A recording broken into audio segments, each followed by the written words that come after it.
Hello, everybody, and welcome, pirates one and all, to the final pitching day of the Be a Pirate Challenge. It's so nice to see so many fantastic faces loading up in front of me. My name is Adam Montandon, and I am your old salty sea dog. And today we're going to set sail on an adventure together.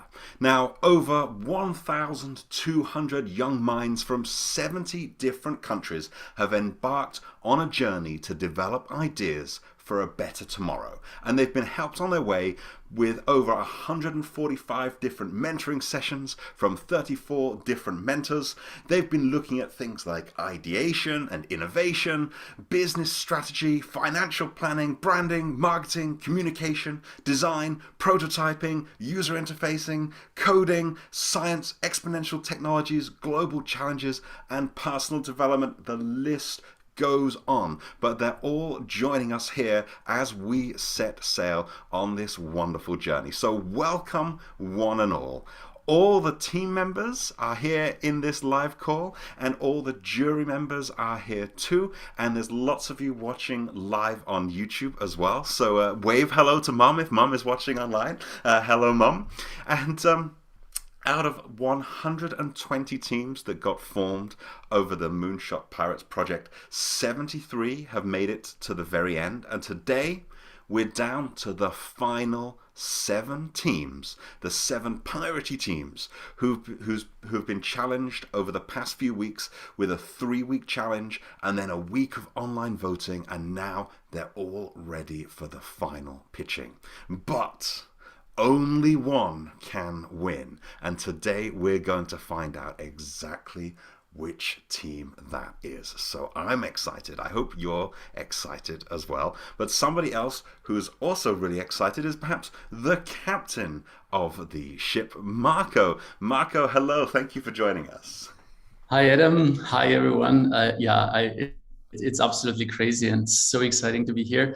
So I would really like to say a very warm welcome to all the pirates, to everybody listening or watching on the live stream. And I would also like to say thank you to so many people being involved in what we have done here in the past, 1 month? But also beyond that, Moonshot Pirates is out there already for quite some time. And I would just like to thank all the partners, especially Talent Garden, for making this possible, but also to the mentors who actually say, I want to support young people. I want to push them to actually create the ideas for a better future, and they play it forward without asking for anything in return. And then, of course, I feel deep gratitude for all the pirates who trust us and come here and work with us, share their ideas. Be with us on this crazy ride. It's absolutely amazing. So it's just thank you to everyone. It's really, really great. Wonderful. And Marco, I wanted to ask you, because there'll be lots of people watching this on the live stream, that perhaps they're hearing about the Moonshot Pirates for the very first time. But for you, what's the big why behind the Moonshot Pirates? Why did you create such a thing? Why would you spend your time doing something as crazy as this? Now the question is, how much time do you have? I will try to do it quick. No, my personal why is simply I've had certain experiences in my life, and I grew up in Austria, in the south of Austria. Very nice environment, very protected. Everything was great. But one thing that I didn't have when I was young, people who showed me what's actually possible in my life. So I kind of grew up with these limits in my head. You can't do that. And no, who do you think you are to do that? So don't dare to dream big. And up to the age of almost 30, I believed that. And for me personally, it was the moment when I got in touch with TED and TEDx. So I started organizing TEDx, met amazing people from all around the world. Well, Adam, you're one of them. Daria is also here as one of them. And being connected to this community, having access to a different kind of knowledge and developing a different mindset helped me to break out of my, small world here in the south of Austria and become an entrepreneur. And after some time, I I realized how important that was. I've been an entrepreneur then for like 6-7 years, started a couple of companies. And then I was thinking, okay, everything that I've done was possible because of the people, because of the knowledge, because of the mindset. So what could I have done if I had that kind of understanding already in an earlier age? And that was the moment when we decided, hey, we need to do something for young people. We need to start Moonshot Pirates. And now being with young people and working on this project, Moonshot Pirates, seeing all this excellence, this amazing moonshots coming out of our programs.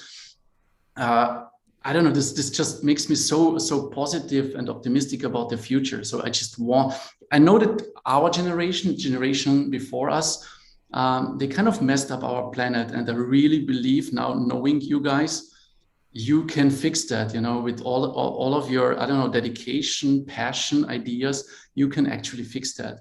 And this is why we're pushing this. And back to this thought of, not having these limits and not being allowed to dream big. This is exactly what we want to do with Moonshot Pirates. This is what the Moonshot stands for.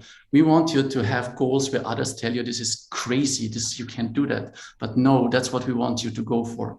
And being a pirate simply means, to find your own way. You don't have to play by the rules of others. We want you to, I always say that, leave the safe harbor and sail out in uncharted waters and find your own way. This is what Moonshot Pirates stands for. And I think it very well describes the why behind Moonshot Pirates. Wonderful, Marco. And now we're often talking behind the scenes about wow moments, those moments that just make you say wow or just take your breath away. And I know you've probably had so many to mention over the past month, but I'd love to ask you about your experience with wow moments over these past few weeks. You're absolutely right. There were so many. And if you had access to our Slack channel where we communicate with the team, you would see my wows. It's like, wow. I think the biggest one now was simply in the end, being with the 7 finalists. No pressure, guys, but seeing your projects, I get goosebumps. Seriously, the level of your ideas, the level on which you, work is just out of this world. And I always think, what did I do when I was 17, 16? I was chasing footballs and maybe girls. But yeah, this is absolutely insane, and so many great ideas. And that was actually my biggest wow. I'm in awe of the pirates that are here today and the whole community of Moonshot Pirates. Wonderful. Well, thank you, Marco. I think we should say hello to our 7 teams. So for those of you who are watching, you can see everybody's happy smiling faces at the bottom. So I will say hello to team number 1 from the USA and Mexico. It's Loop, stopping seizures with sound waves and a sniffer. Hello, Team Loop.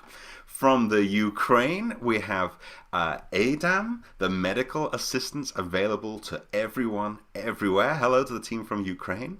From India, we have UMEED, translating aspirations into conversations with a bit of VR in the middle there. Hello to the team from India. Then from Portugal and the UK, we welcome Check It, Stop, Think, Check, and Change the World.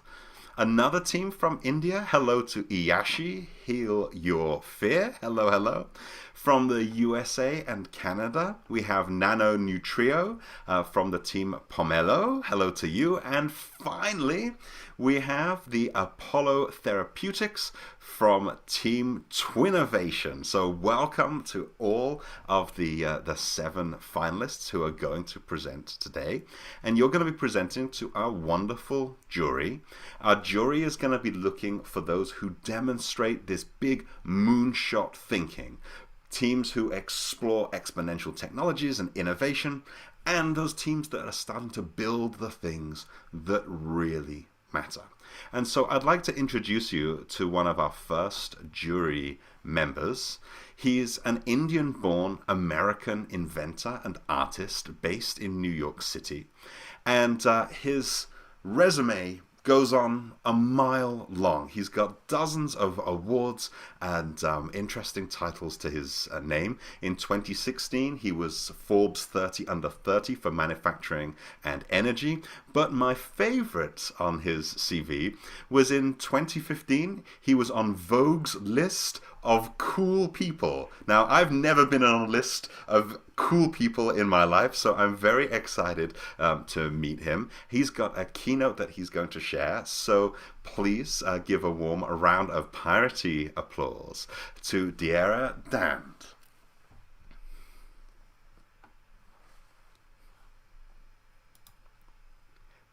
Thank you, Adam. Can you guys see my screen? Yep, it looks like you're just starting the presentation now. Yeah, just a second. Okay. It looks good. Awesome. So, so happy to be here with all of you. I'm gonna just take 15 minutes of your time. Hopefully, it'll be something of it will be helpful, useful. So I'm based in New York City, and I run a Moonshot factory called Odd Industries. I'm not going to talk more about Odd Industries. You can find everything about it on the internet. We right now work on the future of electric vehicles, to carbon sequestration, to bacteria-based computers, and everything in between. But what I want to rather talk about today is some of my early years, all the way from, I think, 15, 16 and onwards. So I wanted to share these early years and the experiments I did around that time, which sort of led to what I'm doing today. So one of the first things I made, I think I learned making websites in high school. And one of the first things I did was, so I grew up in South Asia, and bribery is very common, as also in other parts of the world. So I thought it would be funny to make sort of a Yelp for bribery. So just like you give, on Yelp or Amazon, you give ratings, like 5-star for a good product or a good food, and 1-star for like bad service and, bad product. I thought it'd be funny to sort of have like, if someone takes more money from you and doesn't do your job, you sort of give them 1-star. And if someone takes less money, less bribery from you, less bribes from you, and does your job, you sort of give them 4-star, 5-star. And this was a joke, but that went viral. This was like back in 2005, 6, and we ended up getting a cease and desist notice. So the lesson I learned from that is there's no way but to rebel. That's the only way ahead. From there, again, like being a college student, one thing I wanted to do was I always wanted to learn the guitar to be the cool, popular kid. But I couldn't learn the guitar because I was always impatient. So what I did was I made these transducers, which you wear on your hand. So sort of an apparatus that you wear on your fingers. And what it does is it gives you an illusion of push or pull. So you can imagine you can sort of download a song onto your hand and start playing without knowing how to play. So your fingers will essentially be pushed and pulled onto the right chord position. And the way it works is it first teaches you. So say you don't know how to play music, it'll sort of guide you to the right chord positions. As you know more, it'll only misguide you. So it'll sort of like push you into unknown places, and it'll help you sort of learn more. And you can also imagine doing this with a pen. So say, for example, you want to learn how to write in Arabic. So you can like sort of download a script onto your hand and then pick up a pen and start writing in Arabic without knowing how to write. Of course, by the end, I still wasn't anywhere close to a popular kid. Everyone thought I was a good geek and a nerd. So mission successfully failed. But then I spent a couple of years working on extracting emotions out of text. So this is something I was very curious about. This was back in like 2007, 2008.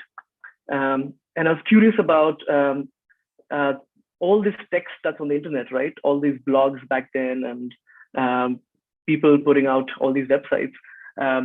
What does what do these texts mean? What are the emotional quotient behind this text?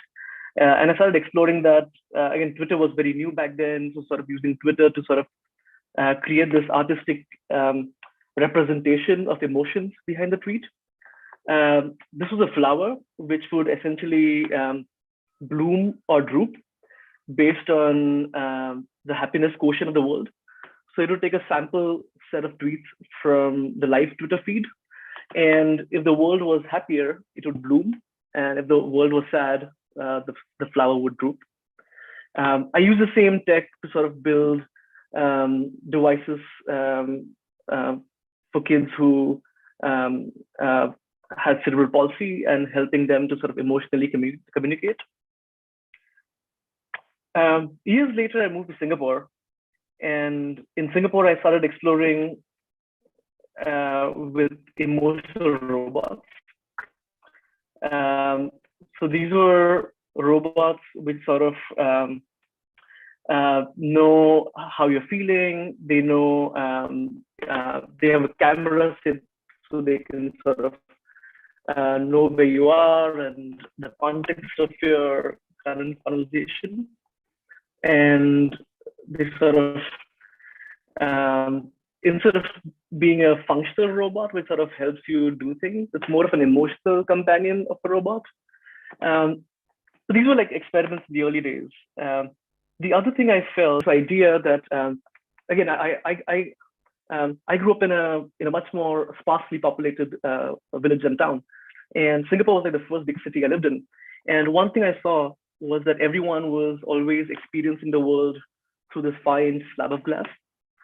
And where I grew up, you know, there were no maps. I used to walk barefoot. These are some white man's leg. Imagine some brown legs. That would be my legs. So I started making some shoes. So these are called super shoes. And what super shoes do is essentially, it's an insole which tickles your feet. So they tickle your feet when you put them in a shoe. There's a conductive pad which you can tap to communicate with the shoe. And you can put these insoles in any of your shoe, and any of your shoe becomes a super shoe. And they're perfectly flexible, moldable, foldable. So you can be walking, you can be bicycling, you can be driving a car, you can be running, and you can just put these insoles in your shoes. And the way they work is, if your left feet tickles, take a left turn. If the right feet tickle, take a right turn. If no feet tickle, keep going. And if all feet tickle, stop. And these shoes also know your personality, like what kind of food you like, what kind of music you like, so on and so forth. So you can imagine, of course, they also know your location and calendar preferences. So you can imagine if I'm in a new city, you know, if I'm in London, for example, and the shoes know that I love some fish and chips. So the shoes can tickle me and take me to a fish and chips place. Or if the shoes know that at 7 o'clock, I need to pick up laundry on my way back home. And as I'm walking, they can tickle me and I can be like, oh yeah, the laundromat, I need to pick up my clothes on the way back home. But more than the utility of it, what the shoes do is they also help you get lost. Because one thing I feel in the modern world, one thing that we don't do anymore is we don't get lost. Like we always know our way to work, we know our way to school, we know which path to take, and we never deviate from that path. So what these shoes do is they essentially, if you have, given that you're not running late, they'll sort of tickle you and take you on a different route than the one you normally take, and essentially helping you get lost. And if you tap your feet thrice, they'll take you home. So the shoes got sold as an IP to a shoe company. And from Singapore, I moved to Phnom Penh in Cambodia. And where I lived in Cambodia, close by was an e-waste landfill. So these are like old keyboards, old mice, old speakers, shipped from Japan and Europe to Cambodia to sort of process the e-waste recycling. And kids and families would work here to remove small pieces of precious metals. And one thing I saw was kids actually used to make toys. They used to make toys from trash. And I thought, I should also make toys from trash. So I started interacting with them, and I started making these small toys. So these are the early prototypes. So you can imagine the box you see in the front, in the top. That's something you put in your pocket, and you can walk to a landfill. You can take this matchbox size box out, and you can plug in a keyboard, and the keyboard becomes a piano. So you can play music. Or this one, which asks you math questions, which no kid ever likes. Or this one where you can plug in a speaker or a headphone and it tells you stories. And these devices became smaller and smaller. So this one you see is the Piano, which is the one which you plug into a keyboard to play a piano. And as time went, more and more people joined the cause. And I started an NGO called Open Toys, which had educators, tinkerers, as well as people who were in social service. And we were able to get about like 3,000-4,000 toys to kids in Cambodia, in Brazil, and in Philippines. So again, this was something where an innovation doesn't really need high technology. It can come from just putting two different things together. From there, I moved to Tokyo, and then I finally moved to Cambridge. This is my house going to Cambridge. And one day, I remember this was late at night. I was walking back home, and there was this muscular guy who came and just out of nowhere. And he asked me for my phone and my credit card and my wallet. Essentially, I was getting robbed. And I was listening to music. I didn't know what this guy wanted. So I just ignored. And then this guy followed me and got a punch in the face. And of course, got robbed. And from that day, I essentially got so scared to go walk back home that I used to take a taxi to go home. And I was like, I can't do this. Like, I can't live in fear. So like any scientist, I went to my lab. First, as you can see, I have no muscles, I went to my lab and I took some thermoplastics, and I started making some synthetic muscles. So these are, again, thermoplastic-based muscles, which are flexible, foldable, moldable. And there's a pneumatic engine at the back, which, and by the way, this is how you wear it. So you essentially wear it under your shirt. It's a pneumatic engine at the back. And when you twist your arms is how they get activated. And as you can see here, my left arm has muscles, and my right arm is my normal arm with no muscles. And from this day, I remember one who was robbed it. But this started my interest in sort of body API and body mutations. So the next thing I was very curious about was hair, because as you can see, I generally don't have good hair days, mostly bad hair days. And there are all these handsome men in magazines, and if you walk around Soho in New York with like fabulous hair, and I was like, I want that hair. So I started making programmable hair, which is essentially nitinol-based fibers that you wear in your hair, very thin, thinner than hair. No one can really see them. And you can snap a picture of someone's hair, and your hair actually moves to sort of give you that hairstyle. I think I have a photograph of that somewhere. Yeah. So this was my friend Hayato, and this was the first prototype of the programmable hair. The circuit caught on fire. My friend lost some hair, and I lost a friend. But lesson learned is, even if it costs a friendship, you have to always keep experimenting. Yeah, after that, I moved to the US. So I was in Boston at the MIT Media Lab as a scientist.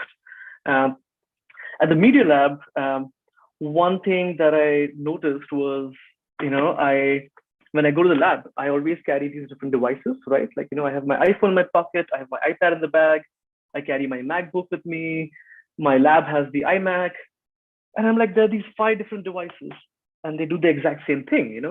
You're using them for browsing, for music, for email, for programming, for 3D modeling, and it's like, they all do the same thing.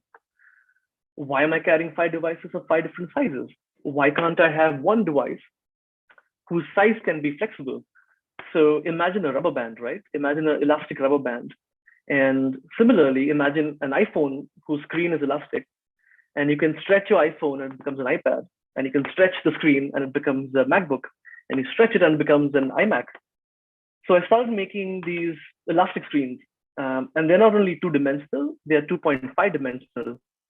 So here you can see, you can essentially like pull into the screen, you can pull out the screen.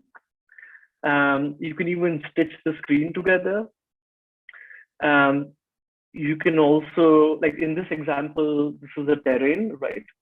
And you can essentially pull out a mountain and the mountain stays there. So it also has shape memory. So you can imagine working on your Excel bar charts or your big data, and your data actually goes up and down, and you can essentially play with that data, play with formulas in real time, instead of it being trapped behind this glass screen. It also acts like a normal touch screen, so you can paint rivers and so on and so forth. And if you want, you can actually pull out the entire screen, and the entire screen comes up. So the IP for this, we licensed to a car company, and the car company is using this to make their dashboard.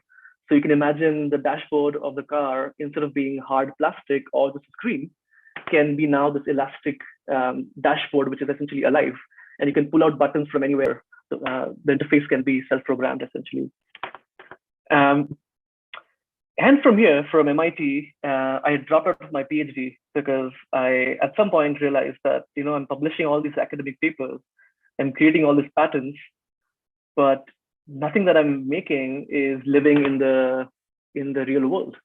My parents live in India, and they don't speak English. They don't use computers because they don't know how to use the interface.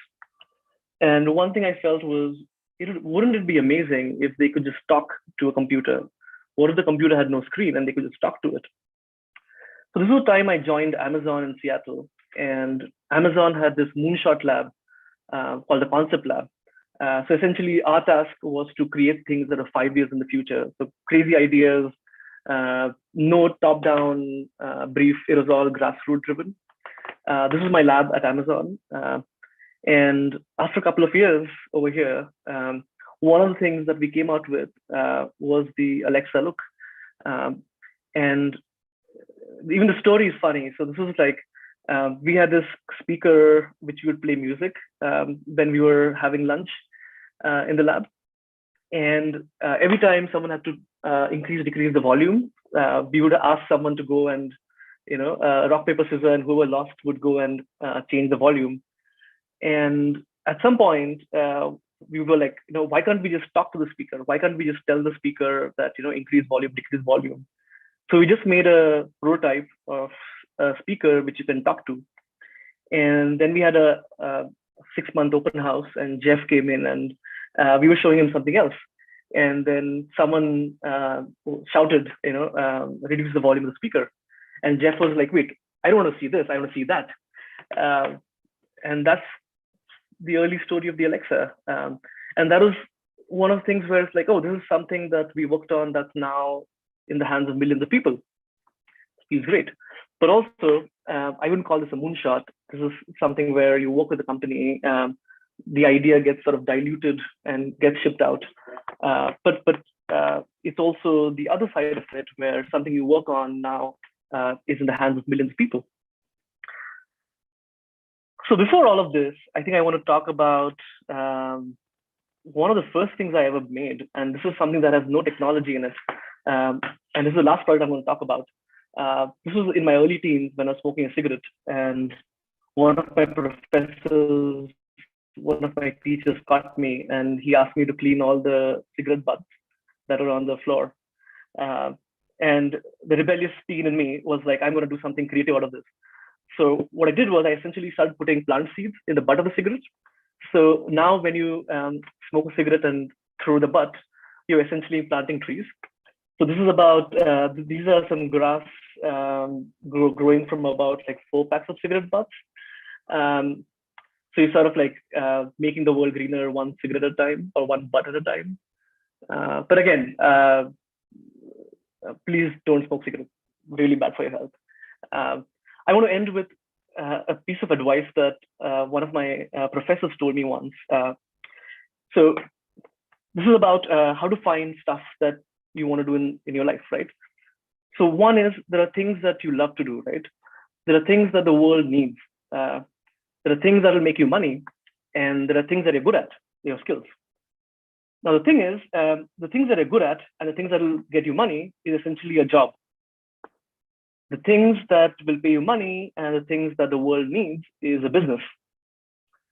The thing that you love and the thing that the world needs is sort of a non-profit or a volunteering service. The thing that you love and the thing that you have skills for is a hobby. What you want to do is you want to find something in the middle. And you don't have to find exactly something in the middle, but in different proportions of each, where something that you love to do, something that the world needs, something that you have skills for, and something that will pay the bills. And you want to find something that's in the middle of all of that. So that's my keynote, and I wish you all the good luck for not just the next pitch, but also for everything you're up to in your life. Thank you. Oh, thank you so much for sharing that keynote with us, Daria. I wanted to ask you, you talked a lot about the rebel spirit, and that seems like something that's really running through your work. What is it that gives you that rebel spirit? Where did that come from? Sorry, I missed your, I couldn't hear you earlier, sorry. Oh, sorry. I love your rebel spirit. Where does your rebel spirit come from? That's a good question. I don't know. I think all of us have it. All of us have it. I think it's about just tapping into it and not being ashamed of it, not letting it guide you into a negative place. You have to just accept it and own it and just be it. Just live with it. Yeah. Well, thank you so much for your presentation, and really excellent work, and really interesting to see. So wonderful.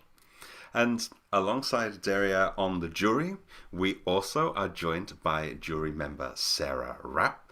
Sarah is a global advocate for equal rights and equal chances. She's the founder of How to Be Global, an initiative that aims to discover what it takes to be truly global.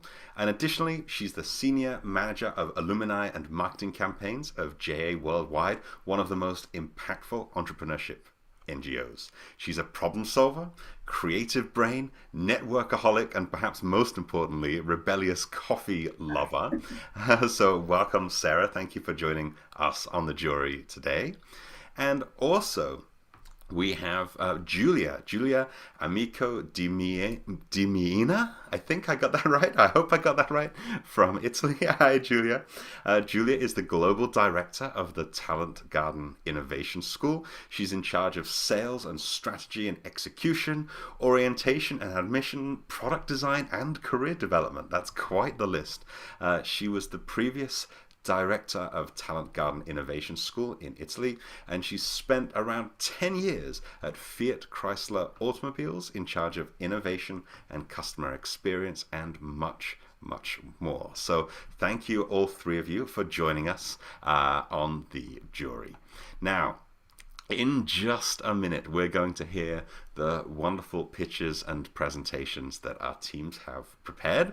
But for those of you who are watching at home, and for our jury members, I'd like to remind you of the criteria that our teams will be judged against. So the criteria are impact, radical feasibility, and a wow effect. So we're going to talk a little bit about each one. So let's have a look at these points in no particular order. Impact. Moonshot pirates are change makers, and thus the projects should also be change making and have some real impact. So our judges will be looking at how big of an effect on people, on society, or on the environment these ideas might have when they're implemented. Secondly, we're going to look at radicality. How radical are the projects? Is your team thinking about implementing their ideas on a local scale or a global scale? Is there something really big here? The next criteria we're going to be looking at is feasibility.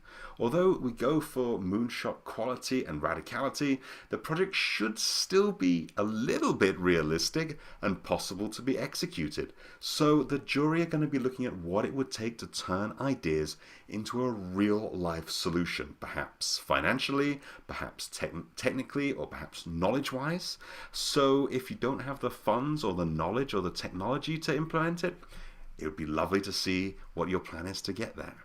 And finally, as I spoke about to Marco earlier, the wow effect, also known as does it put a smile on your face? This is about that one little special thing that makes all of the difference. A concept can gain extra points if it creates perhaps an emotional connection to the audience, if it's creative, if it's inspiring, or if it's surprising. So these are what we are looking for. It sounds like a tall order, but the prize is definitely worth it. So what is up for grabs? The winning team today will win a 1-week Silicon Valley trip where they'll get to visit all kinds of brand new startups and established companies in San Francisco. They'll be hanging out at Facebook, they'll be hanging out at Apple, and all of those wonderful places. They'll be experiencing the way of life and the way of work in Silicon Valley. They'll get to have a look behind the scenes at Stanford University and Singularity University. They'll take part in workshops on exponential technologies, on pitching, on getting their idea across, all kinds of different things. And of course, they'll have lots of leisure activities and lots of fun, because in San Francisco, there's a lot of fun things to do. And this wonderful prize is powered by our partners at Silicon Valley Inspiration Tours and EXO-1. So a huge thank you to them for sponsoring this incredible prize. Now, we're getting onto the pitching in just a moment. But as we often say, there may be no rules for pirates, but there's certainly rules for pitching.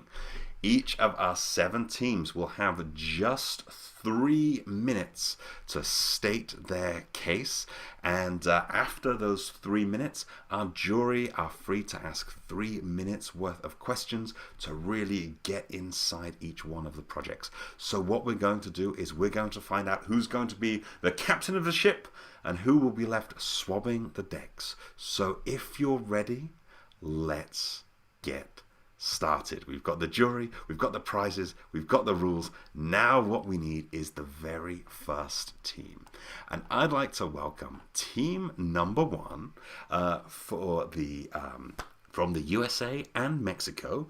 It's Loop, stopping seizures with sound waves and a sniffer. So please welcome Zara and Emilio, the team from Loop. Loop team, the stage is yours. Hello, thank you for having us. We're so excited to be here and share what we have been working on for the past few weeks. I'm going to share my screen. Can you guys see that? Yep, looks good. Wonderful. All right. So right now, your brain is operating on electrical impulses. If part of your brain sends a false signal and that signal spreads, you will experience a seizure.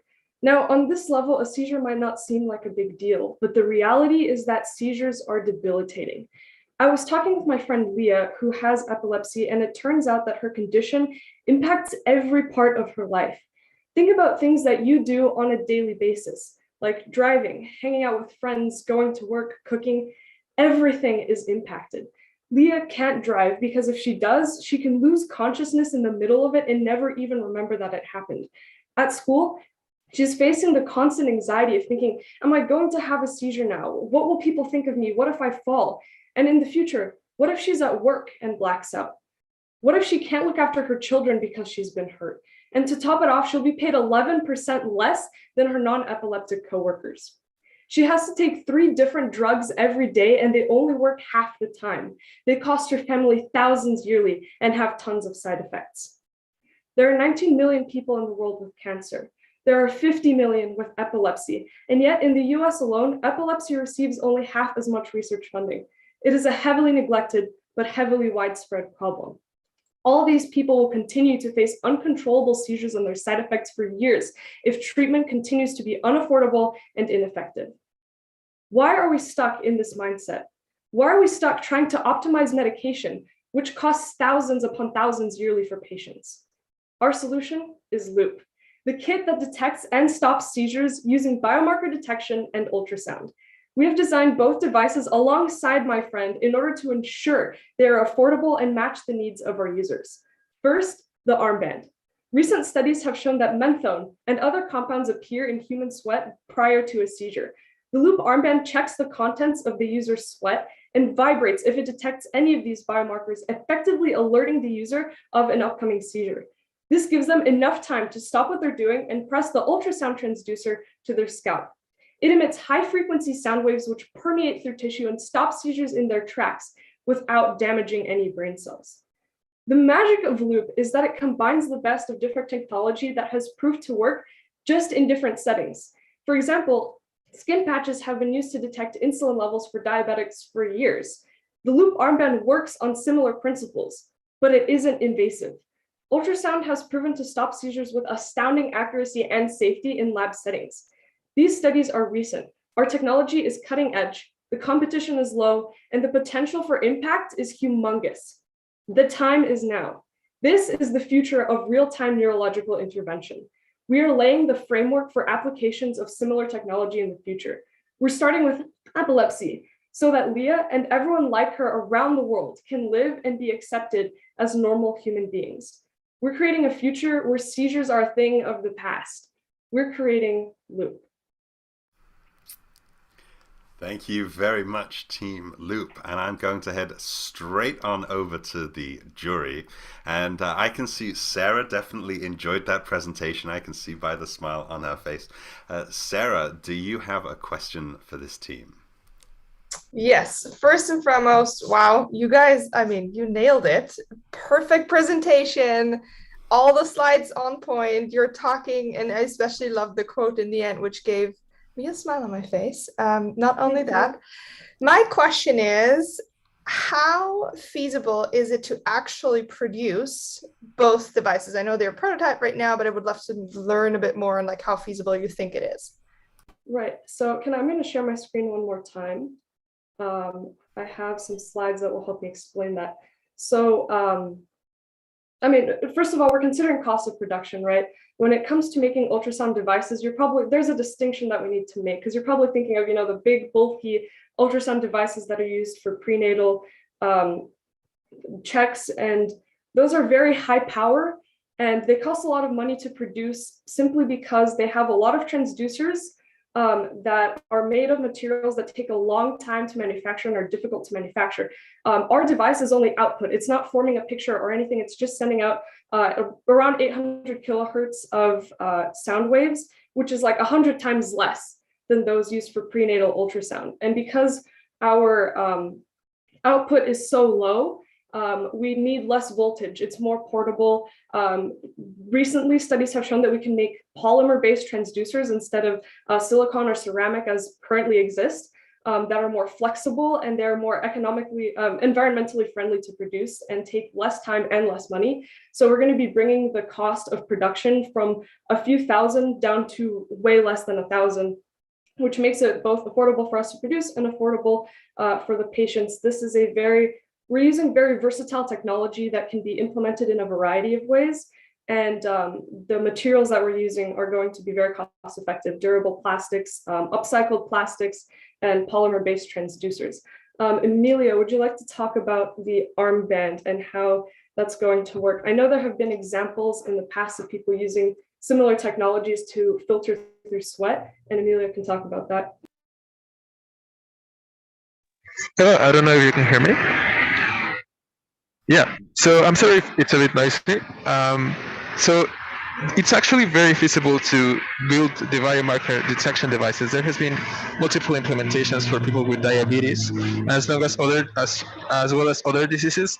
Our previous iteration of the device utilized EEG, electroencephalography, for detecting upcoming seizures. But the problem is that we can only detect those once the seizure has started.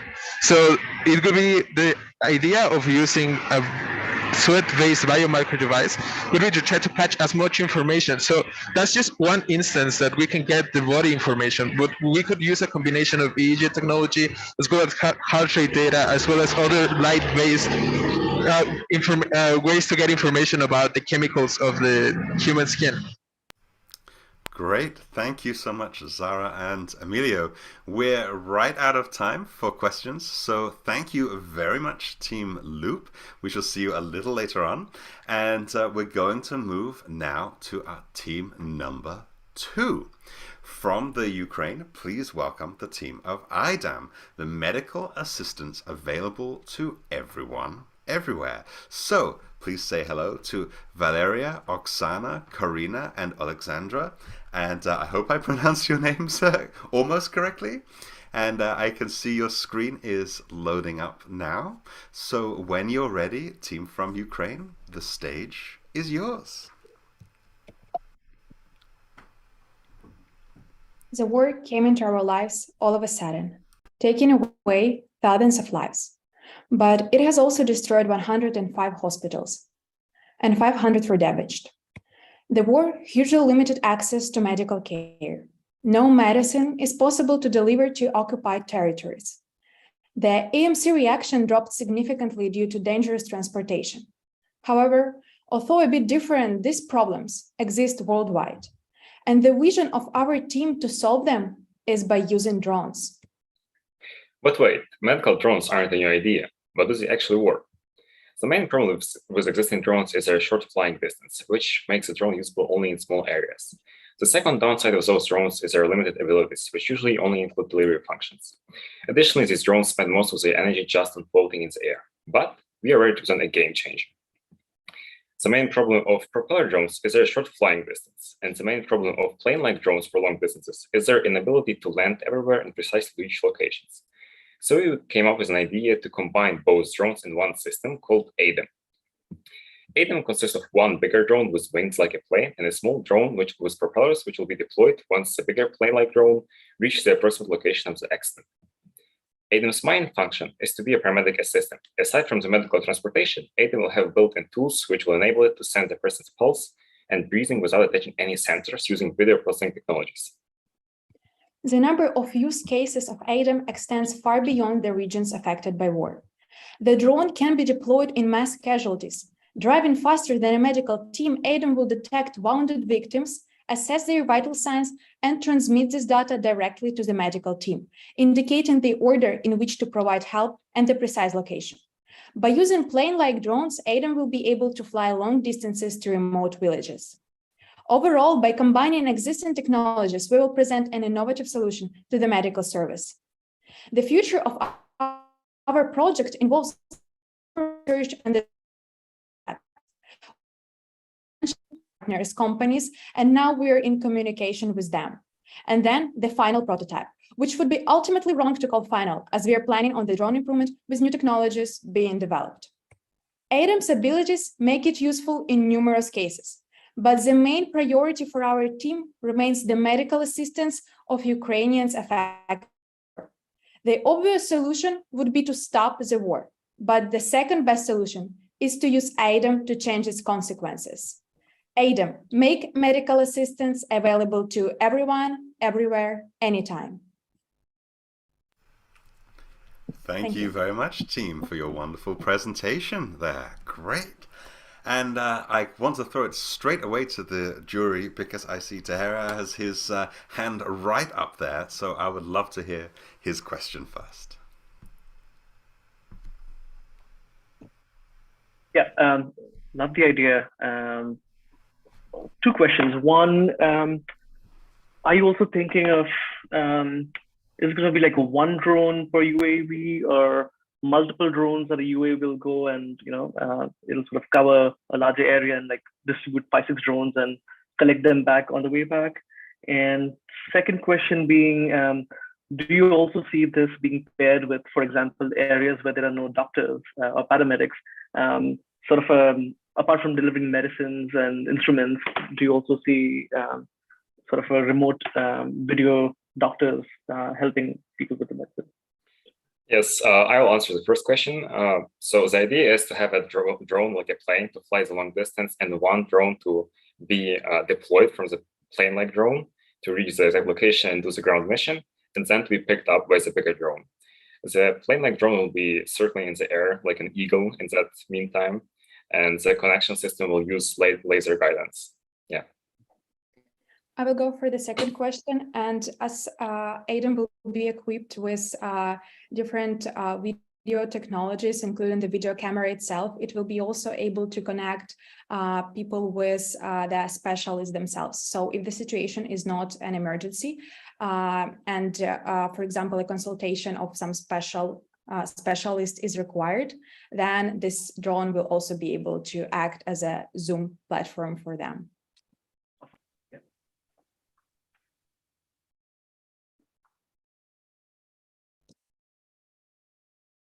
Wonderful. I think we have time for one more question.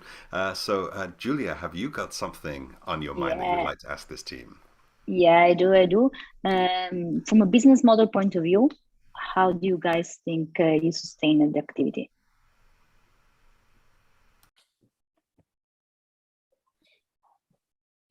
Okay, if no one else is going to answer the question, I'll go for it. So the idea is our main customers will be the governments or some private clinics, and we won't have, that's our main business model. We want to sell our products to them and sell our piloting specialists to them. Thank you. Wonderful. Well, thank you very much, Team Idam. Great presentation and great answers too. So thank you for that. We're going to move now to our next team from India. It's UMEED, translating aspirations into conversations. So please welcome Pranav and Hridyanshu. I hope I got that right.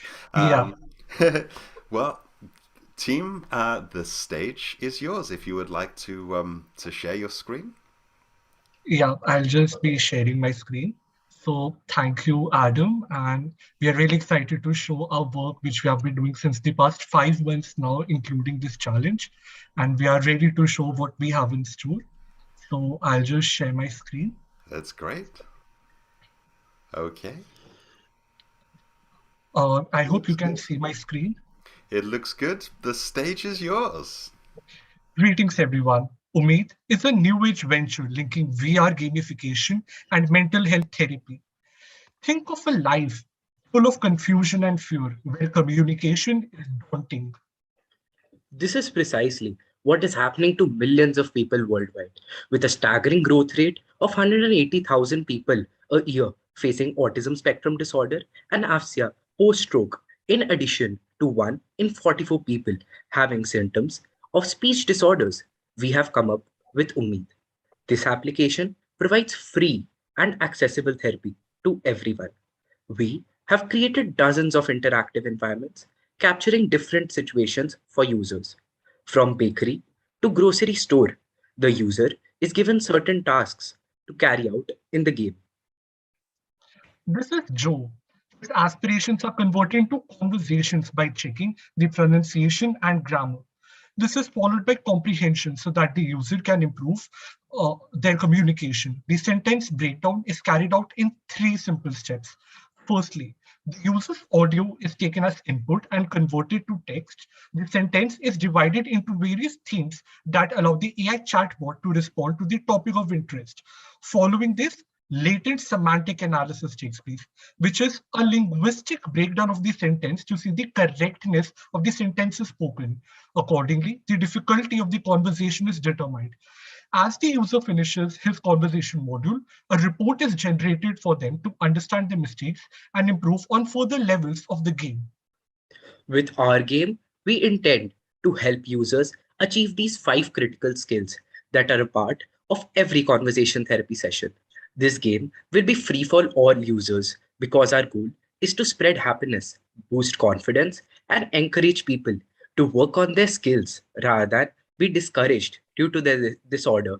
We have given this project our heart and soul, and we believe in uplifting those who need support. The funding from Government of India and access to Atal Tinkering Laboratories, along with support from Amity University and Moonshot Pirates, has helped us immensely. We were fortunate enough to connect with 3 amazing university researchers who have guided us since the beginning. Our economic plans are really simple as they involve in-app purchases so that the ones who want to level up with different AI environments get access to a different perks. Umeed is a Hindi word symbolizing hope, and that is exactly our aim to achieve, to be the hope for the hopeless. With your support and the experience of Silicon Valley, we can make this project a game changer. Thank you so much. Thank you very much, Team Umeed. And I can see straight away that Julia has a question for you. Julia. Yes, thanks for the pitch and that idea.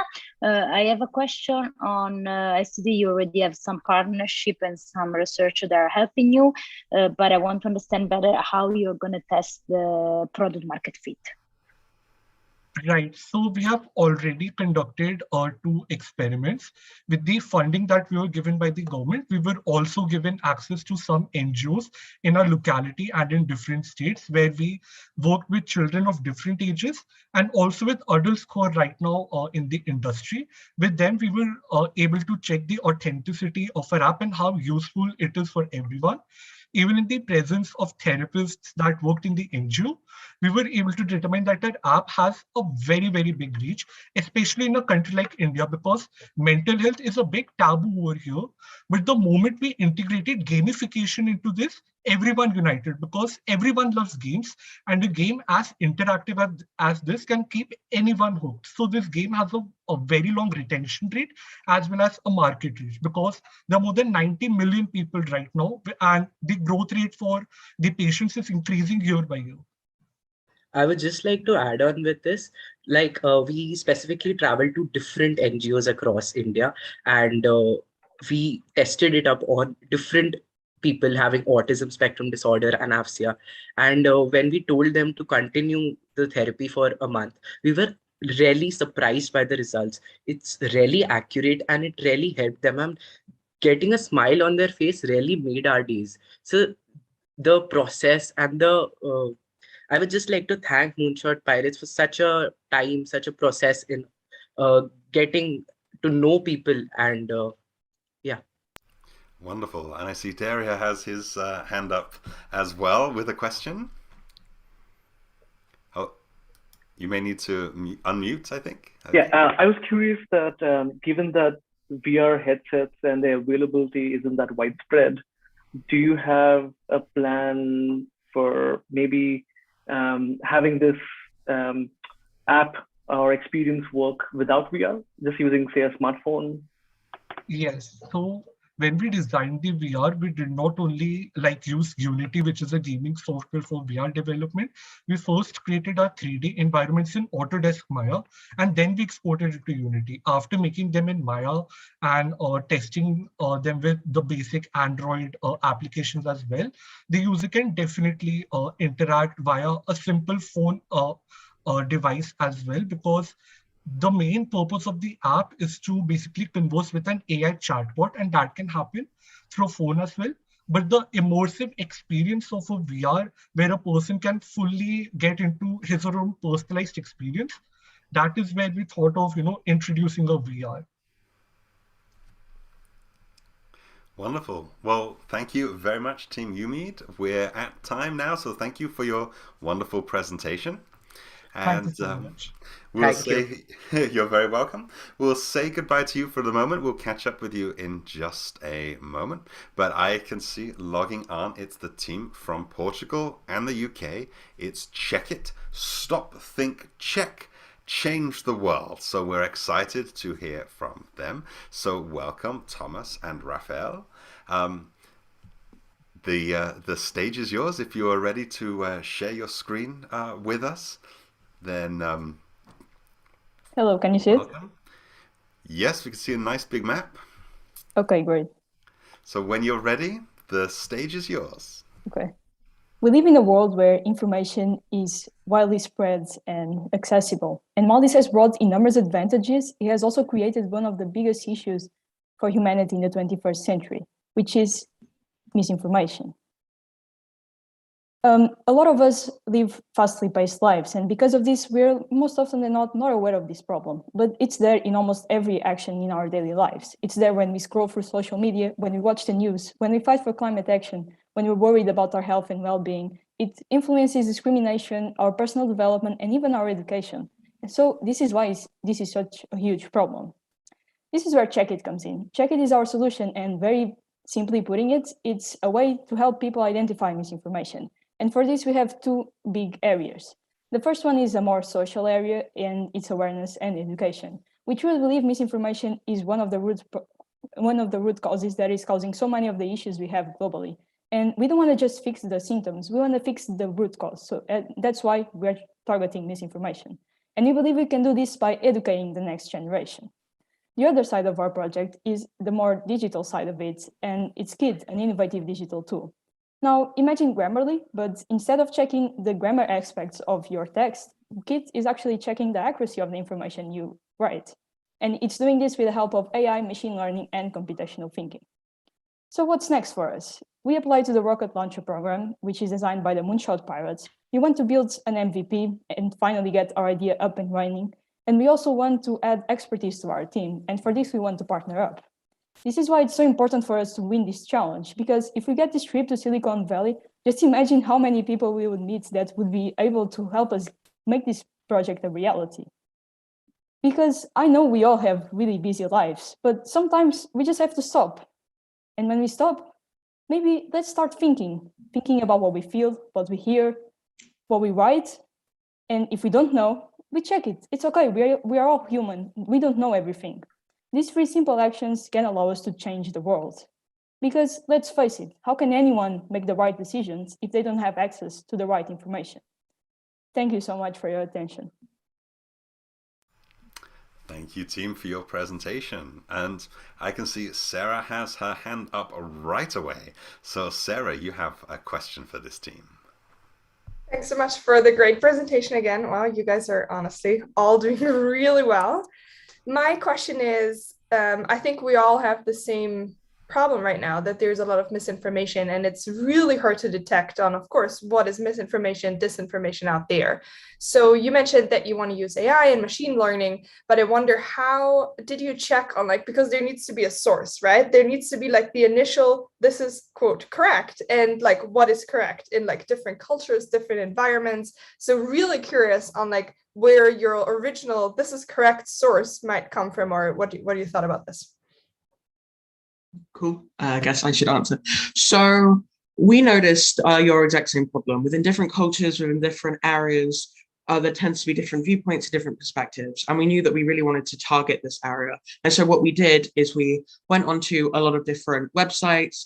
Some, for example, the UN, they've got lots of information there, the NHS, CDC, and we read through a lot of articles in order to get a really good baseline knowledge of what is correct and what is incorrect. And then after that, we started to specialize. We went into looking into some specific areas where maybe there is a bit of contention in what can be correct and what is incorrect. And instead of trying to have quite a hard and fast stance on it, we decided to look at the area that maybe is the most scientifically reviewed, has the most peer reviews, because this is definitely something that we want to encourage other people to do. We want to encourage them to use their critical thinking skills. We don't want them to just believe any old thing they see on TikTok. We want them to maybe be able to use their critical thinking skills. And we think our tool is kind of a platform for them to be able to do that.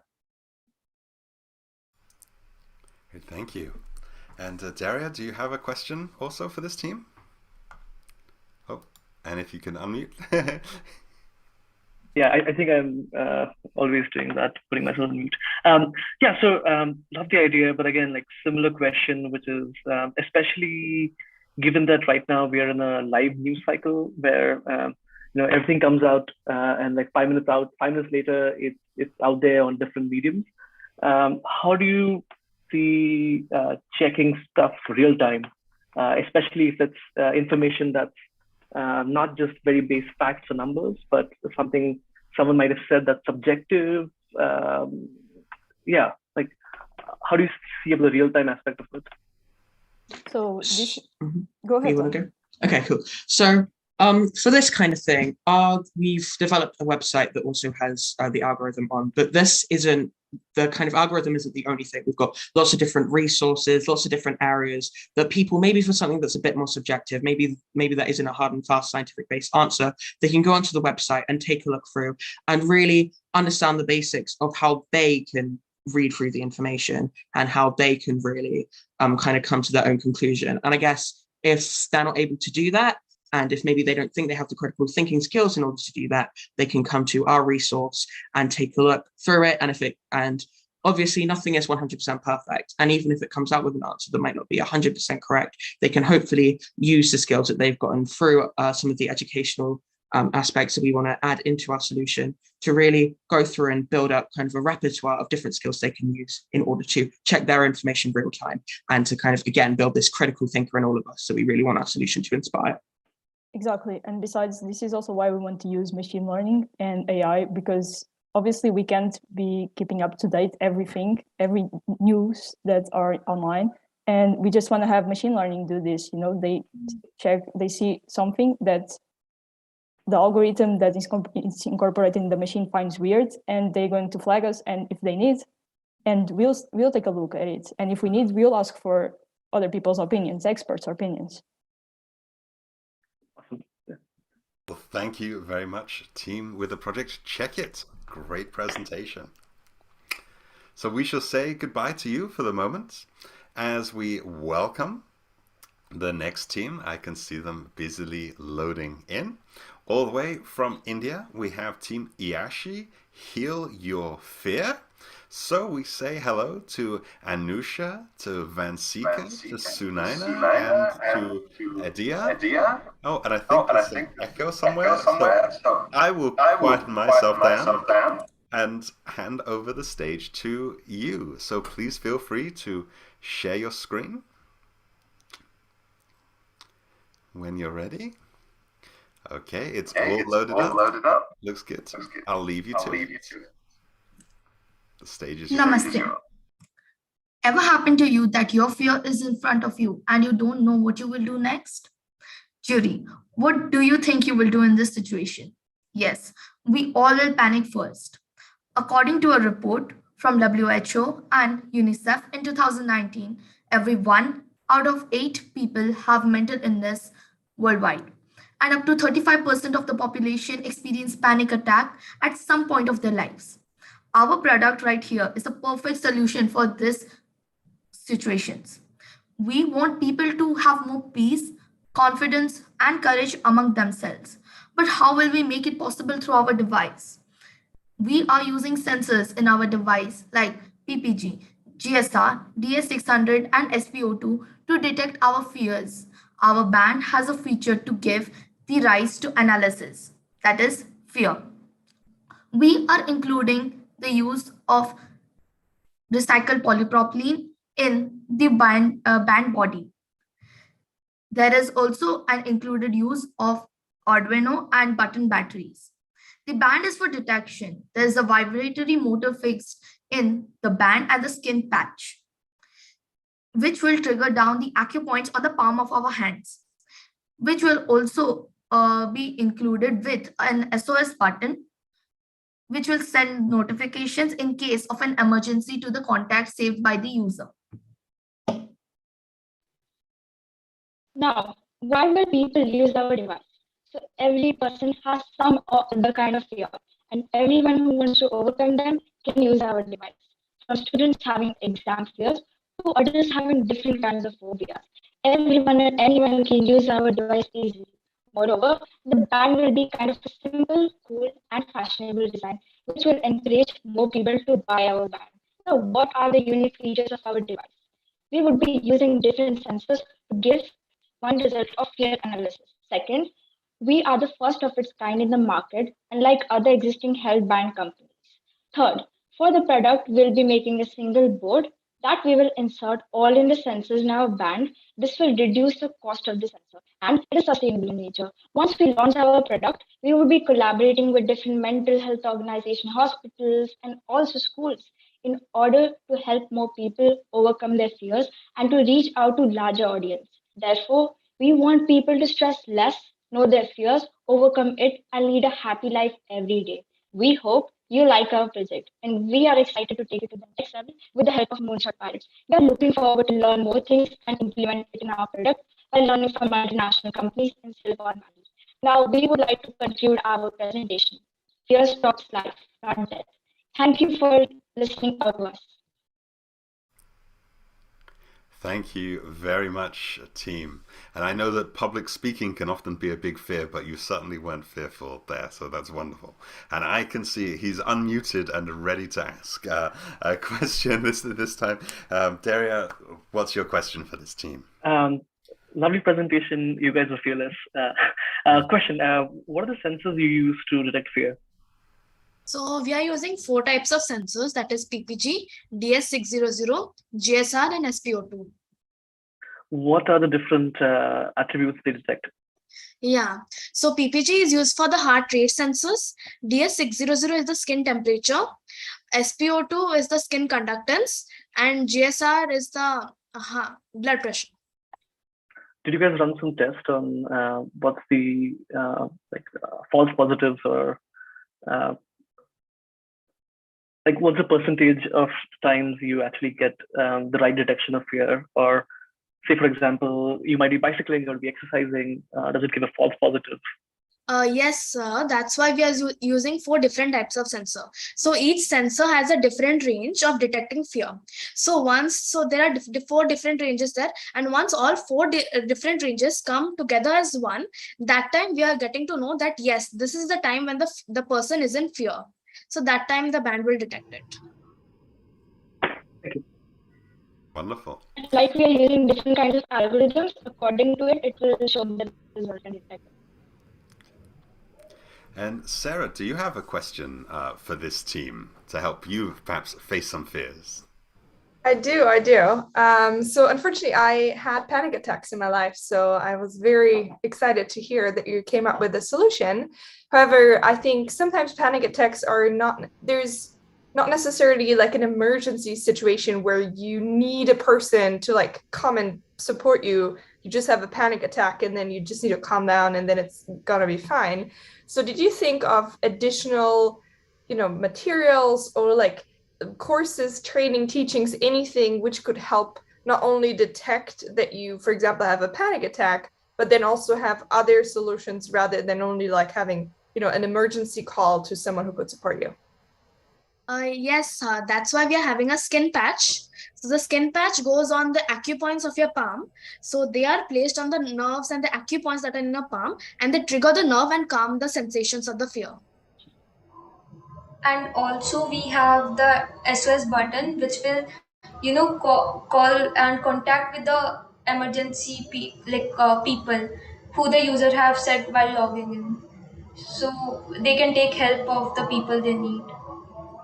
But the first one is the skin patch. As you said, sometimes you don't need a person to help us calm us down.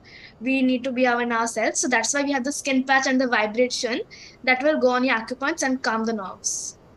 Yeah, so that will actually make us used to that fear so that we can actually find a way of how to really, get used to it and find a way. That is our whole main purpose. Well, thank you very much, Team Aisha. Really appreciate your presentation. And the fear is over now. You can relax. We will see you a little bit later on as we move to say hello to our next team. I can see They're loading in now. So from the USA and Canada, we have Nano Nutrio from Team Pomelo. So welcome. Please feel free to share your screens because now is your time to shine. So I can see that's all loaded up perfectly. So team, the stage is yours. Imagine going to the doctor for what you think is a regular checkup, only to find out that you have a nutrient deficiency that you've never heard of before. This actually happened to my uncle, who found out that he had a vitamin D deficiency, even though he had never shown any symptoms before. This is actually pretty common, and he's not alone. In fact, the World Health Organization estimates that over 2 billion people worldwide suffer from a nutrient deficiency. Because the symptoms are pretty subtle, you don't notice until the symptoms are pretty severe, so you don't know to go to the doctor to get your blood tested. Fortunately, this doesn't have to be the norm. At Nano Nutrio, we're planning on creating the world's first internal blood test using nanosensors inside of the capsule to monitor nutrient levels inside of the body. Here's how it works. The nanosensor has two parts, a receptor and a transducer. The receptor gets chemical information from biomarkers in the blood, which works kind of like a comprehensive metabolic panel blood test. So this is how normal blood tests work. They take these biomarkers from your blood in order to test it. Then this chemical information is sent to the transducer.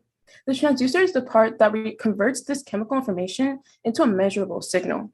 The signal reaches the phone and the device, and this is how the patient is able to monitor their nutrient levels in real time. This process happens in give or take 30 minutes because this is the amount of time it takes for a capsule to dissolve into the stomach. This is why we use a capsule, so the outer shell can dissolve into the stomach tract, and then nanosensors can enter the blood and do its job. Any concerns can be taken up with the doctor, and the nanosensor is passed with excretion, so you don't have to worry about having nanosensors in your body, and you can soon take another pill. So why Nano Nutrio? Currently, the only way of detecting your nutrient levels is using a blood test. My uncle, with his vitamin D deficiency, spends $65 every 4 months just getting his blood tested to check up on his health. With Nano Nutrio, these hundreds of dollars that are spent on blood tests are eliminated, and you don't have to worry about spending all this time. For our target market, we plan to focus on individuals with dietary restrictions. This includes vegans or people with vegetarians, because they tend to have nutrient deficiencies that they don't really notice until it's too late. So with Nano Nutrio, they can continue their diet while having a healthy lifestyle. Nano Nutrio's next steps, we plan to build a proof of concept to make sure that our plan and our Nano Nutrio product is functionable. We plan to reach out to biotechnology companies to find out how we can make our plan work and work on our next steps. Now imagine a world where all it takes is a pill to determine how your nutrient levels are working and how your body is working. At Nano Nutrio, we plan to revolutionize the future of medicine using nanotechnology. And with your support, we can create the world's first internal blood test. Thank you. Oh, thank you, Team Nano Nutrio. It's really getting under my skin. And I'd like to go over first to Daria, and I'd love to know what you think about this, because this is one of those projects that really has a lot of potential. So I would love to hear your thoughts on this one. No, lovely idea. I had a question to the team, which is, have you looked at what's the current state of research about nanosensors, and what do you think? How many years is it out there to commercialize? So nanosensors are still being researched right now, and there's currently being research done to test its safety in humans and the environment. And we predict that the nanosensors will be feasible in the near future, in the next few years, since its beneficial effects have been proven, but its safety is still being researched. And Sarah, do you have a question or comment for this team?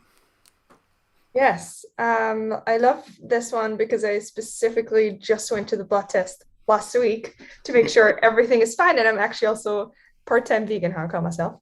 So to make sure everything is in there. How did you guys come up with the idea? Like, because you formed the team, there was no idea on the table, and then why exactly this idea? So specifically, this idea is something that's kind of, we both have relations to it because we both know people who have nutrient deficiencies or who have had like vitamin deficiencies that they didn't know about. Jalisha has a personal experience about that she can actually talk about with her dad. Yeah, so my dad, he has a vitamin D deficiency too, and he didn't know about it, and he had no symptoms until he went to the doctor and requested a vitamin D blood test at the suggestion of a friend, and that's how he found out about his deficiency because he had no symptoms. Yeah, and then because of that, we decided that it would be a good idea if it was easier for people to monitor their blood without having to go through all of those blood tests that they don't even know they need to have. Great. Thank you so much, Team Nano Nutrio. A wonderful, ambitious presentation there. So thank you. We'll see you in just a few minutes. But now we move to our final team of today. Team number 7, last but by no means least, it's Apollo Therapeutics from Team Twinnovation. Hi, everybody. Now is the time to share your screen because you are up next. I'm looking forward to seeing your presentation as the final one of the day. Hello, everyone. Thank you so much for having us. All right. Good. Meet Jacqueline Fortin, mother of Cassandra, who suffered for 5 long years with leukemia. But it wasn't the cancer that lost her life, it was the treatment. Greater than 50,000 lives were taken by leukemia in 2020, and interestingly enough, 27% of those cancer patients died because of the chemo, not the cancer. Although we know leukemia is a killer, chemo's killing too. And that's because chemotherapy is not targeted. It cycles throughout the entire bloodstream and does not just kill cancer cells, but also rapidly replicating ones that are healthy, such as hair cells and even stomach cells. And those cell deaths lead to very vastly negative side effects. That's where Apollo Therapeutics comes in. By leveraging nanotechnology in the form of quantum dots that have photo-optic capabilities and bioconjugating them by adding biomolecules to them, we would be able to create a quantum dot bioconjugate, or QDBC, that essentially is a vehicle for compound chemotherapy and nuclear localization sequences that can basically detect and attack cells that are cancerous very, very efficiently. This would consist of a 5 main step process, where the first one consists of the QDBC entering bloodstream, then ligands on the outer layer of the quantum dot would attach to a receptor and through endocytosis enter the leukemic cell. And in step 3, the outer layers would shed due to enzymes in the cell, releasing the compound chemotherapy and nuclear localization sequences that in step 4 would carry this medication towards the nucleus, destroying the genetic material, preventing the cancerous cell from replicating and spreading the disease. In step 5, the remaining quantum dot from the center part of the QDBC would attach itself to a subcellular labeling platform where healthcare professionals can monitor cancer progression, if any, and make sure that the treatment is efficacious. Now, this may seem like science fiction, but this technology has been expanding over the past 10, 15, even 20 years. We know that this kind of technology has been used before and that it's been developed over the years. Now it's just time to grab it and expand upon it. Some impact factors for our technology primarily influence the social and environmental. As far as the social impact, patient quality of life with chemotherapy is absolutely terrible. All of those side effects that I mentioned earlier can lead to death and that 27% death rate. So we would improve that. As far as the environmental impact goes, product renewability is one of the things that Apollo is very keen on. When it comes to bioconjugation, one of the ideas we had was to utilize the actual biomolecules of the patient themselves to avoid the issue that comes with antibody suppression. Now, we've developed a rough 3-phase outline as far as expansion goes, where our main blueprint and goal is to save at least 7,000 lives by the end of phase 2 that would have otherwise been lost due to chemotherapy overuse or death due to that treatment. Now, Apollo Therapeutics aims to create a world where the threat of leukemia is that of just the common cold by leveraging nanotechnology and its intersection with biology. As far as this goes, we would be able to prevent the suffering that Cassandra went through and patients like her. Thank you. Well, thank you for that very concise presentation. So I think, Daria, we'll start with you. Do you have a question or a comment for this team? Yeah, I love the presentation. I know this is still slightly futuristic, or it's stuff that's still being researched on. But I was just wondering, just hypothetically, if you had to sort of, start your research on this, or start your prototyping on this, or start your experimentation on this, hypothetically, like say you're going to start tomorrow, what would be your step one? Yeah, so right now we're working on building a relationship with a company called Ubiquity, and they essentially have access to a quantum dot lab where they create these nanoparticles. And so our first step would, of course, be to establish a stronger relationship with them in a sense of a working environment. So first, of course, would be the ideation and like proving the idea with this technology. And by actually gaining the quantum dots, which is the basis of the QDBC nanoparticle, we would be able to have a basis to work on and then get a lab to actually perform the bioconjugation, which is one of the most important parts of the project. So the innovation in this case you've mentioned is, so the quantum dot is something that's being researched, that's being worked on, but you guys are focusing on using quantum dot as a vehicle to target leukemia cells. Yeah. And yes, and not just leukemia cells, this technology has immense applications and impacts because just by using different ligands and different surface proteins, we would be able to target virtually anything in the body. We're just starting with leukemia. Yeah. Well, that was my question, actually.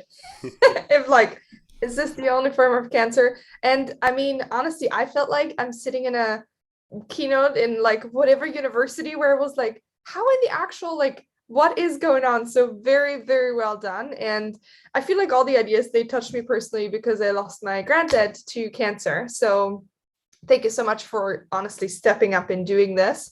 And yeah, my question was, you already answered. So I have no more questions for right now. And just thank you to everyone. You guys really rock, every single one of you. And Marco didn't promise too much when they said, well, Jerry, good luck with actually giving the points to the people. Well, thank you for that, for our last team there, Apollo Therapeutics. And I can see we are joined by all of the other pirates loading in. Hello, pirates. Welcome back. Welcome back. And we're going to say goodbye to our jury for a little bit. They're going to go off and talk about all of the presentations that they've seen. They're going to come back and share with us who the ultimate winner is, who will be the captain of the high seas in just a few moments.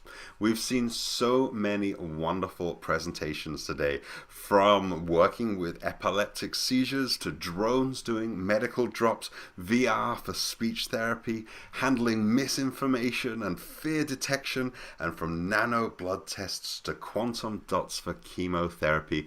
These were projects that this morning I couldn't have even imagined. So thank you for sharing them all with me and for sharing them with everybody who's watching live and on the recorded video as well. Wonderful presentations all around and lots of hard work. But what I would like to do now is I would like to invite somebody to join me, someone very special. You'll probably know her as the chief buzz creator and co-founder of the Moonshot Pirates, Annette Londa. Annette, how are your reflections of what you've seen so far?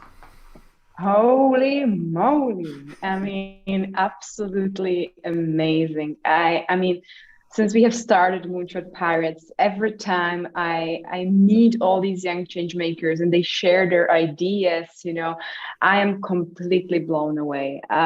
You all here are winners. Also, all the pirates that have joined the Be Pirate Challenge and worked on incredible ideas are already winners for me and I think for the world, because I think, when you are 14, 16, 17, 19, and you're working on, I don't know, solving issues with cancer, or a drone that delivers medicaments, or absolutely incredible. I mean, what was I doing when I was 15? I don't remember, right? So congrats to all of you. Absolutely amazing. Blown away. Definitely. Now, Annette, I'd like to ask you, for everybody that's watching this, for everybody that's getting interested in Moonshot Pirates, everybody that we've seen today, this isn't all of the pirates, right? There's a lot more pirates behind the scenes. There's a lot more different ways to be a Moonshot pirate. Can you tell us a bit more about the Moonshot Pirates globally, not just about the winners that we've seen, but the whole organization? Oh, wow. All right, I'll do that. So yes, I mean, since we have started Moonshot Pirates, and we started in a little small village back in Austria with 30 young people, ready to change the world. 3 years now into the present, we are having Moonshot Pirates spread over 115 countries, which is, or even more, I think, by today, which is absolutely incredible. And the Be a Pirate Challenge is just one part of what we do at Moonshot Pirates. In general, I mean, Moonshot Pirates is a community. It's a community of young change makers, young leaders, and young people that simply want to make the world a better place. And we are running different programs. So Be a Pirate Challenge is just one of it. We have also on-site boot camps. One of them happened actually this week, last week. So we were running multiple programs at the same time. One of the pirates I see here, actually, Valeria, was also part of the boot camp. So nice to see you also in another program. We are running programs that are more focused also on personal development, which is a global peer mentorship, 5-month-long program that helps young people to unleash their full potential, work on their goals, work on their visions, be able to overcome maybe mistakes or failures, which happens, right, when you're working on your project or running a live stream, as we could have seen today, right, Idam? A couple of hiccups. But anyways, this is one of the programs. Then we are running a rocket launcher, which might be of interest for those that are currently here or have been part of the Be a Pirate Challenge, or one of our boot camps, which is a 1-year-long idea incubation program, starting with the first stage, which is 3 to 4 months long, which really helps, to take these initial ideas and dive deep and, help to actually, hopefully in the end, launch this idea off the ground.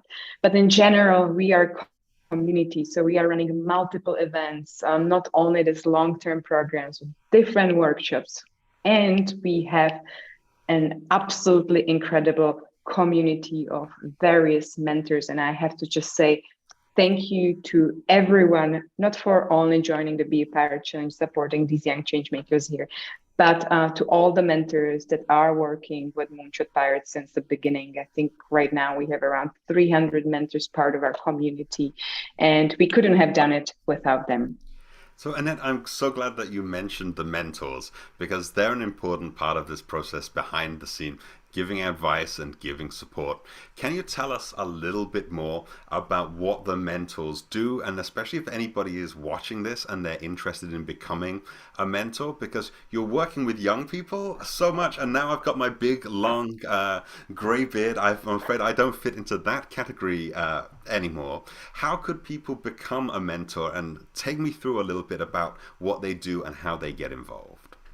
Yeah, absolutely. I mean, we have different types of mentors, right? Mentors that work in projects like Be a Pirate Challenge or boot camps, where it's more about developing the ideas. And there we, imagine starting your own business. You need advice when it comes to your branding, naming. You need advice when it comes to your finances.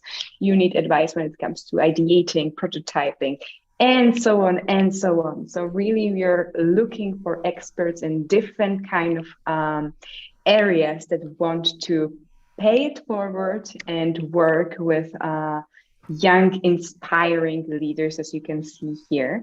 And if that's something for you watching, feel free to go to our website, type www.moonshotpirates.com/mentors and apply, or connect via LinkedIn, Instagram, whatever, and reach out to us.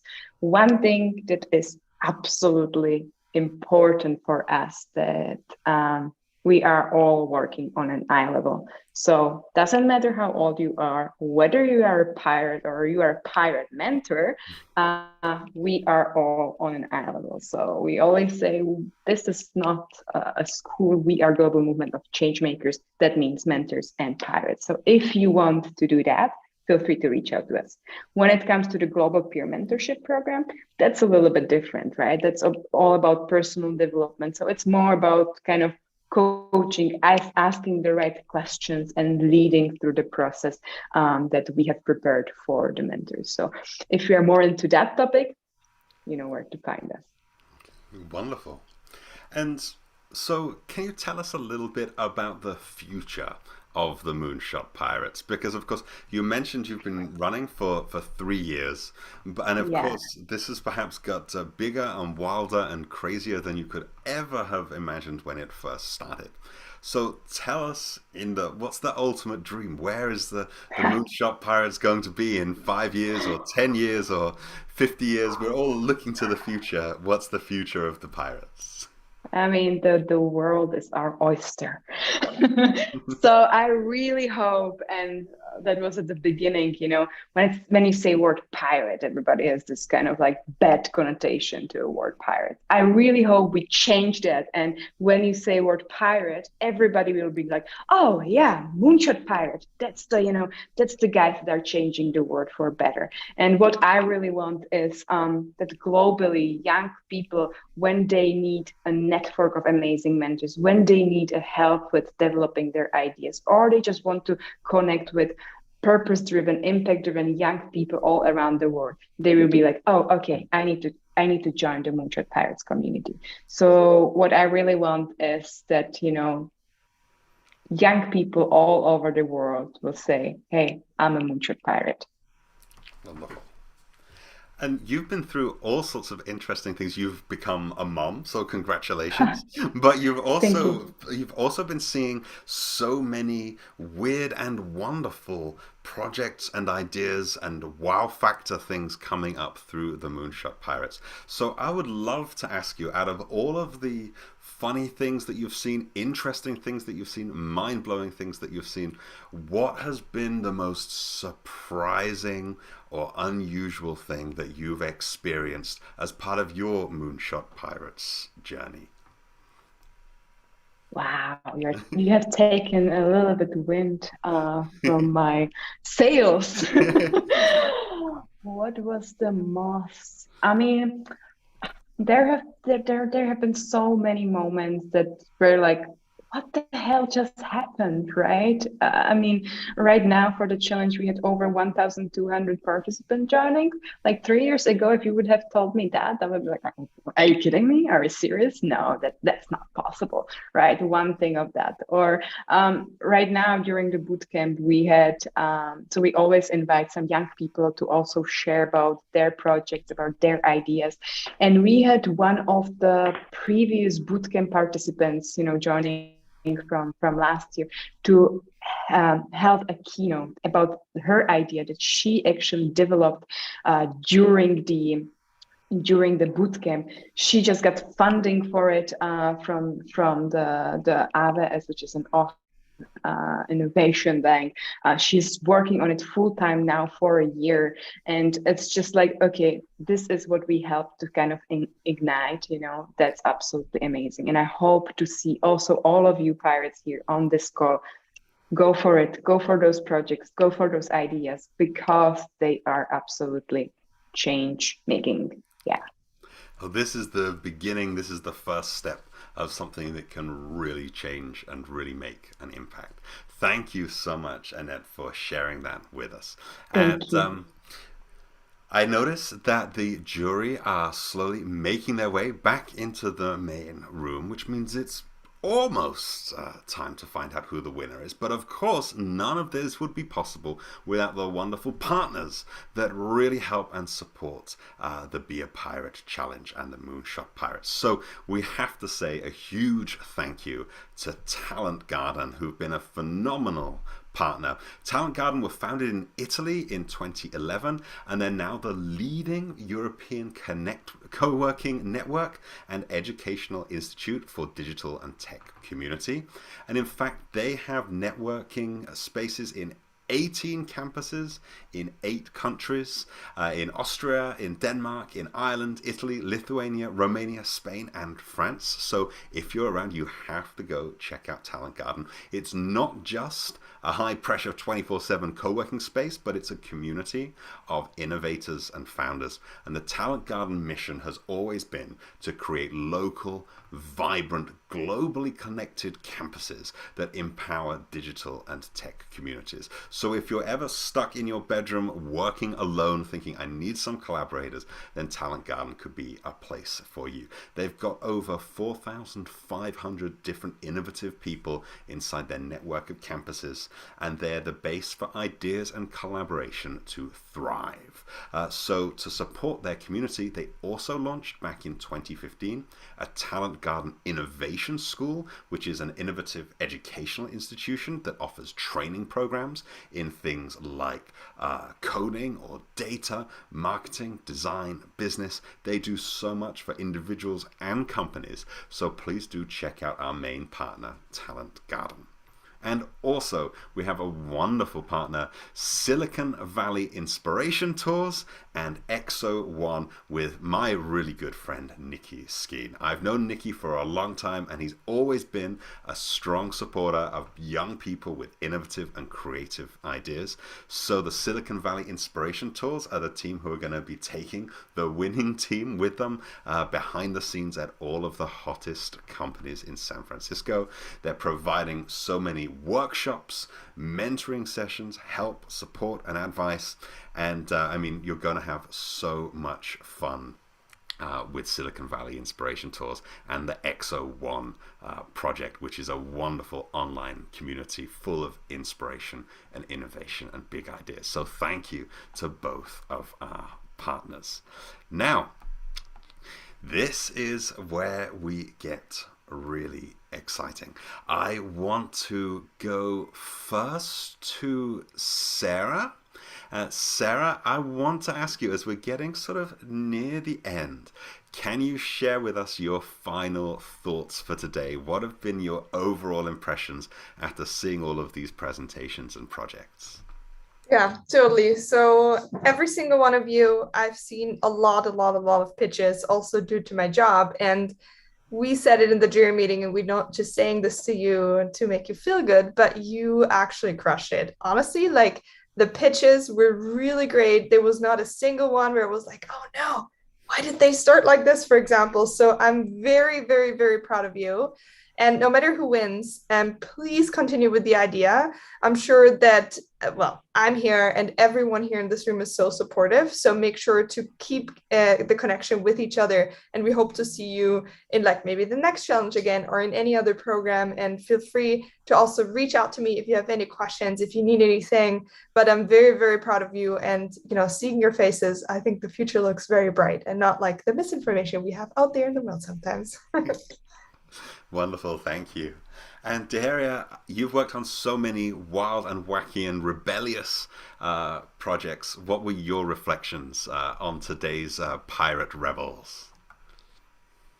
You know, as you saw, most times I was mute. I muted myself during because I literally felt out of words. You know, I was so amazed. Like, at your age, all of you guys at your age, like, I was not even like 5% of thinking what you guys are thinking. And like Sarah said, you know, I am so proud of you and so happy that you guys are a future generation. It makes a big difference when all that's going around in the world, that we have you guys to carry us forward. That'll put me to a good sleep tonight. but also like Sarah said, all of you guys were equally amazing. Like it was so hard for us. Like everything was like just like next to each other. And whatever the decision is, we want all of you guys to go ahead with your ideas. We are here for you. I'll put my email in the chat box. Please feel free to reach out. We'll help you any ways we can. And also about winning and competitions, like one thing I want to share is I have actually never in my life won a competition. I have never won a competition in my entire life.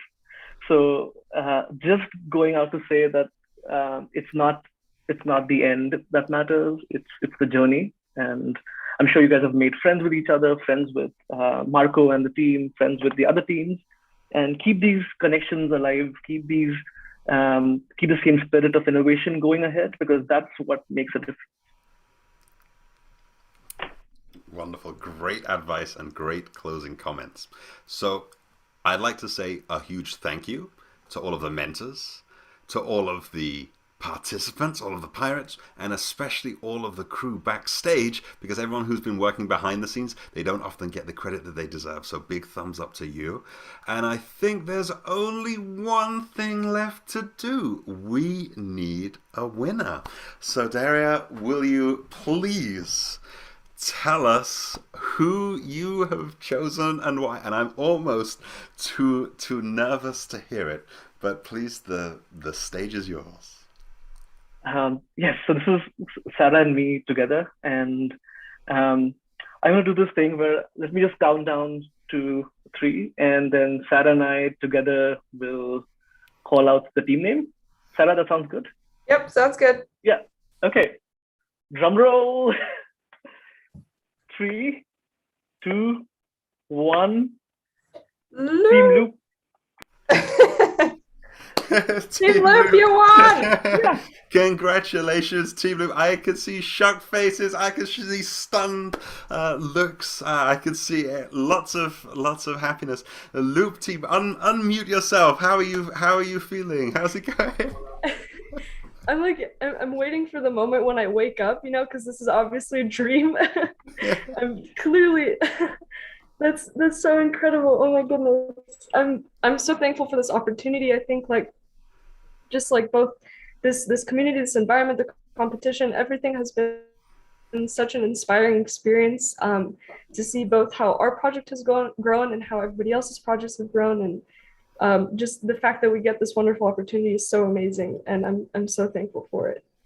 Wonderful. Well, congratulations, Zara. I want to ask you and your team, what's been the biggest thing that you've taken away from this process over these past few weeks? Oh my goodness, where do I begin? I think for me, at least, the biggest takeaway is